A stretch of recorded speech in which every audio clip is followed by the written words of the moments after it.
There being no further matters at this stage, this pre-trial conference is hereby concluded.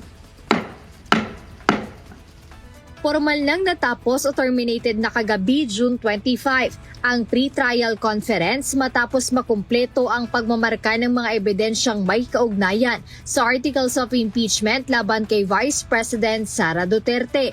Gayunpaman, bigong mabuksan o mamarkahan ang kahon mula sa Bureau of Internal Revenue o BIR na naglalaman ng tax records ni VP Duterte at asawa nitong si Atty. Manasseh Carpio.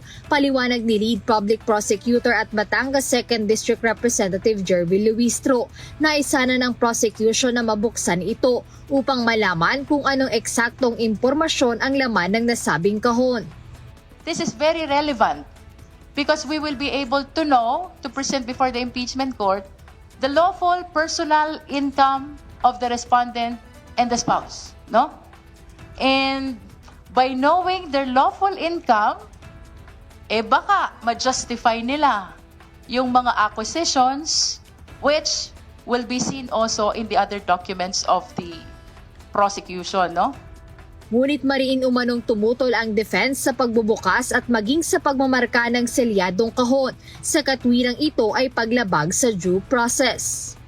But nevertheless, the defense registered their vehement objection to the opening. They invoked due process kahit wala namang nalalabag na karapatan dito because this is just a marking of exhibit. Ako'y nagtataka kung ano kayang nakakatakot dun sa pagmamarka ng sealed box. Selyado nga ang pinamamarkahan ng prosecution because they do not want to open the box. Dahil dito ayon kay Representative Luistro, nasa kamay na ng impeachment court ang desisyon kung bubuksan ang nabanggit na BIR box para sa impeachment trial. Ang pinamamarkahan na lang is yung sealed box so that we will just be submitting to the impeachment court the issue of whether to open or not the BIR box. But sadly, they opposed the opening of the BIR box. They opposed as well the marking of the sealed BIR box. Para sa prosecutors, mahalagang malaman ang nilalaman ng nasabing kahon dahil maaari umanong may impormasyon sa loob nito na may kaugnayan sa mga aligasyon sa impeachment kabilang ang hindi maipaliwanag na yaman ni VP Duterte. Nanawagan ang Department of the Interior and Local Government Unit sa Kongreso na kailangan ng amyendahan ang Juvenile Justice Law sa bansa. Ito'y kaugnay ng nangyaring pamamaril sa isang paaralan sa Tacloban City kung saan iginiit ng DILG na hindi inosente ang 14 anyos na suspect ng isagawa ang krimen. Gayunpaman, wala namang inirekomenda ang ahensya na edad ng bata na maaaring mapanagot sa batas. I recommend strongly to Congress that we work together to come up with a more comprehensive law on juvenile justice. And I cannot, hindi naman ako tagasulat ng batas. Ako itutulong lang para maisulat ang batas ito at maibago. I think the age is not important, but cognizance and intent are the most important factors. In this case, yung 14 years old, alam niya na hindi siya macha-charge. Kaya siya ang pumutok ng marami. Siya ang nakabaril ng marami. And, ayon sa batas, malilibre siya sa ginawa niya. So there must be change. Naghain ng reklamong cyber libel si dating Senador Antonio Trillanes IV sa Department of Justice laban kina Senators Alan Peter Cayetano at Rodante Marcoleta at sa 18 dating bodyguards. Kaugnay ito ng idinaos na Blue Ribbon hearing ng Cayetano Block noong June 4. May ulat si Dante Amento. This time, sinama ko sina Cayetano at Marcoleta. Ito ay ukol doon sa kanilang Rogue Blue Ribbon Committee hearing. Muling naghain kahapon ng reklamong cyber libel sa Department of Justice o DOJ si dating Senador Antonio Trillanes IV laban sa 18 dating bodyguards ni Zaldico. Pero sa pagkakataong ito, isinama na ni Trillanes sina Senador Alan Peter Cayetano at Senador Rodante Marcoleta sa reklamo. Sila yung nag-facilitate nun, yung nag-extract ng mga kasinungalingan na sinabi ng mga 18 bodyguards, no? Kaya, ayun. Nagugat ang isyu sa umano'y pagpapakalat ng mga kasinungalingan sa tinawag niyang Rogue Blue Ribbon Committee hearing kung saan pinalabas na tumanggap si Trillanes ng pera kaugnay ng kaso ni dating Pangulong Rodrigo Duterte sa International Criminal Court o ICC. Sina Senators Cayetano at Marcoleta ang nanguna noon sa pagdinig partikular sa pagtatanong sa mga resource person o ang 18 dating bodyguards ni Zaldico. Inaakusahan ng mga ito si Trillanes na isa umano sa kausap ng ICC investigators na nagpunta dito sa Pilipinas. Pero kanina may nagsabi na meron kay Senator Trillanes. Remember? Yes. Tama po ba? Meron po, sir. Bali, Go ahead po. Go ako ahead po, sir. Nakapag-deliver po ako kay Senator Trillanes sa 86 Security Ojeda Street sa Quezon City. Kumbaga, ano na Magdaloyon? Headquarters po ng Magdaloyon, sir. Anong dala mo ulit nun? Yung una ko pong dineliver doon, paper bag na malaki, siguro nasa 5 to 10 m yung laman nung po, sir. Ako rin po mismo yung nagbuhat, no? Sa nasabing pagdinig, binatikos ni Senator Marcoleta ang pagtulong at panunuhol umano sa ICC investigators. Dinalampan nyo ng pera, pinakain dito, nilagay sa magagandang hotel, si kayo pang kumuha ng makakausap nila na testigo laban sa dating Pangulo. Ayon kay Trillanes, walang katotohanan ang mga paratang na ito.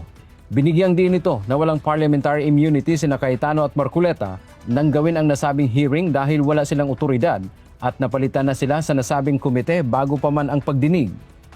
Muli, inulit nila yung mga kasinungalingan na sinabi nila na nagbigay sila ng mali-maliatang pera sa akin para do sa ICC. Hindi po totoo yun.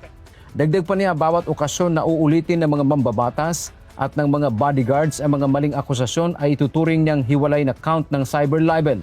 Sa ngayon, wala pang reaksyon ang dalawang mambabatas hinggil sa reklamong inihain ni Trillanes. Hindi po tayo tatahimik hanggat walang hustisya, walang nakukulong. Kaya yung NBI, National Bureau of Investigation, ang dapat niyong gawin, mag-imbestiga kayo ng korupsyon, tulungan ninyo yung ating gobyerno at alamin ninyo talaga kung ano ang katotohanan sa korupsyong to kaysa ginagamit tayo sa politika.